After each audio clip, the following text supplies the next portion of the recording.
Bienvenue à toutes et à tous dans un nouvel épisode d'Acepas Voice, le podcast qui explore des thématiques scientifiques et sociétales avec curiosité et rigueur. Aujourd'hui, nous nous attaquons à une question essentielle. L'entourage façonne-t-il réellement qui nous sommes ? Sommes-nous le produit de notre environnement ou bien avons-nous une identité propre, indépendante de ceux qui nous entourent ? Pour en débattre, nous allons présenter deux perspectives. D'un côté, l'idée que notre entourage influence profondément notre identité et nos choix, et de l'autre, celle selon laquelle nous restons maîtres de nous-mêmes, peu importe les influences extérieures. Accrochez-vous, on commence.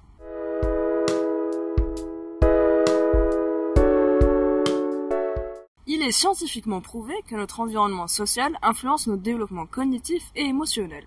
Des études en neurosciences montrent que le cerveau est malléable et que nos interactions avec les autres sculptent nos circuits neuronaux. Prenons l'exemple de la plasticité cérébrale. Des chercheurs comme le neuroscientifique Donald Hebb ont démontré que les neurones s'activent ensemble, se connectent ensemble. Cela signifie que nos expériences répétées avec notre entourage modifient notre façon de penser et d'interagir. D'accord, mais est-ce si déterminant ? Absolument. Prenons une étude de l'université d'Harvard sur le développement de l'enfant. Elle révèle que les premières interactions avec les parents et les amis influencent la personnalité, la confiance en soi et même les performances scolaires. De plus, en psychologie sociale, la théorie de l'apprentissage d'Albert Bandura montre que nous imitons inconsciemment les comportements de ceux qui nous entourent. Cela signifie que notre entourage a un impact direct sur nos habitudes, nos valeurs et nos décisions.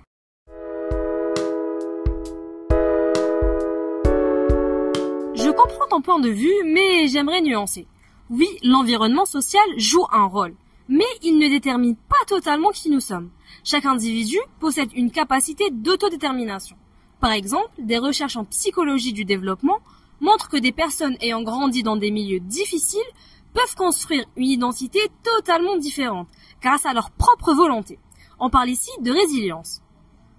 Mais cette résilience ne serait-elle pas justement influencée par des modèles extérieurs ? Pas nécessairement. Prenons le cas des enfants surdoués qui réussissent brillamment malgré un environnement défavorable. Ou encore des autodidactes qui, sans modèle direct, parviennent à s'élever socialement ou intellectuellement. Cela prouve que nous avons une capacité d'indépendance face à notre entourage. De plus, des études en génétique comportementale suggèrent que près de 50% de nos traits de personnalité sont héréditaires, ce qui signifie que notre identité n'est pas entièrement façonnée par notre environnement.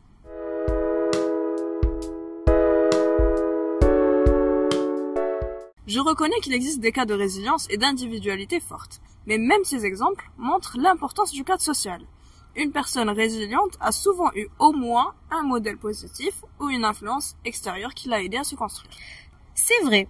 Et après réflexion, je pense qu'il est difficile d'ignorer l'impact majeur de l'entourage. Les neurosciences, la psychologie sociale et même la biologie nous montrent que nous sommes influencés dès le plus jeune âge. On pourrait donc dire que nous ne sommes pas totalement définis par notre entourage, mais plutôt que celui-ci joue un rôle clé dans notre développement. Exactement. Si nous devons retenir une chose, c'est que nous sommes le reflet des interactions que nous avons accumulées tout au long de notre vie. Choisir un entourage positif, bienveillant et stimulant, c'est se donner les meilleures chances de s'épanouir. Merci à vous d'avoir écouté cet épisode d'Acepas Voice. Nous espérons que ce débat vous a donné matière à réflexion. N'hésitez pas à partager vos avis en commentaire ou sur nos réseaux sociaux. Et surtout, entourez-vous de personnes qui vous tirent vers le haut. À très bientôt pour un nouvel épisode.